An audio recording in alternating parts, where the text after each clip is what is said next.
আজকে তপশিলি মা বোনেদের জন্য মমতা বন্দ্যোপাধ্যায় ভেবেছেন, তাই তো মমতা বন্দ্যোপাধ্যায়ের প্রথম 1200 টাকা করে নয় 2000 থেকে 3000 টাকাও আসবে। তার জন্য আমাদেরকে ভাবতে হবে, বিগত বছরে যে সমস্ত সরকার ছিল, সিপিএম সরকার ছিল 34 বছর, কোনো উন্নয়ন করেনি, মানুষের পাশে থাকিনি, কোনো লক্ষ্মীর ভান্ডার করেনি, কোনো প্রকল্পই তাদের ছিল না। আজকে বিজেপি নামক একটা দল আসবে, ভোট এসেছে তাই আপনাদেরকে বলবে, বড় বড় কথা বলবে, আপনাদের কাছে আসবে, ভোটটা চাইবে, তাদেরকে বলবেন যে আমাদের জন্য, মা বোনেদের জন্য আপনারা কি করেছেন। আজকে মমতা বন্দ্যোপাধ্যায় বিশেষ করে যারা তপশিলি জাতির মহিলারা আছে, দাদারা রয়েছেন, কাকুরা রয়েছেন, সকলের জন্যই কিন্তু মমতা বন্দ্যোপাধ্যায় ভেবেছেন। তাই আমরা দেখেছি যারা ভূমিহীন ক্ষেতমজুর তাদের জন্য বার্ষিক সহায়তা 4000 টাকা করেছেন।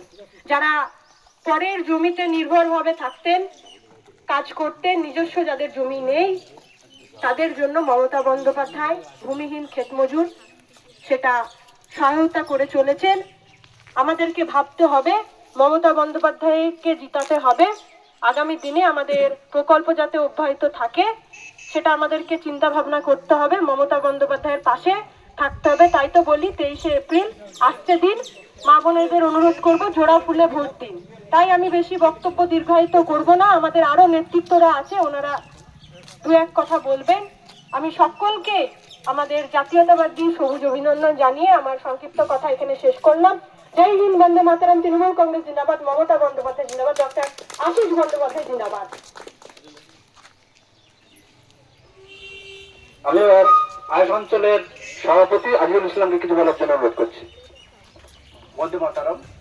আজকে আমাদের তপশিলি সংলাপের যে গাড়ি সিরাজপুর সংসদে এসছে, আপনারা সিরাজপুর সংসদে যে সমস্ত মা বোনেরা উপস্থিত হয়েছেন প্রত্যেককে আমার আন্তরিক শুভেচ্ছা ভালোবাসা জানাচ্ছি। আমাদের বিধানসভা ভোট ঘোষণা হয়ে গেছে, আগামী 23 তারিখ আমাদের নিরীক্ষণ হয়েছে। আমাদের 5 বারের বিধায়ক এবং 6 বার প্রার্থী হিসেবে মনোনীত হয়েছেন আমাদের সকলের প্রিয় মাননীয় শ্রদ্ধেয় ডক্টর আশিস বন্দ্যোপাধ্যায় মহাশয়। আমরা প্রতিজ্ঞা করব আজ থেকেই যে আমাদের এই সম্মানীয় মানুষটাকে, যিনি আমাদের পাশে সবসময় থাকেন, আমাদের সুখে দুঃখে থাকেন, যিনাকে আমরা বিপুল ভোটে যাতে জয়ী করতে পারি। আজকের এই সংলাপের কথা হচ্ছে যে শিডিউল কাস্টের কথাগুলো বিগত দিনে বিজেপি অনেক কিছু বলেন, শুধু জাতি নিয়ে, ধর্ম নিয়ে বিভেদ সৃষ্টি করে।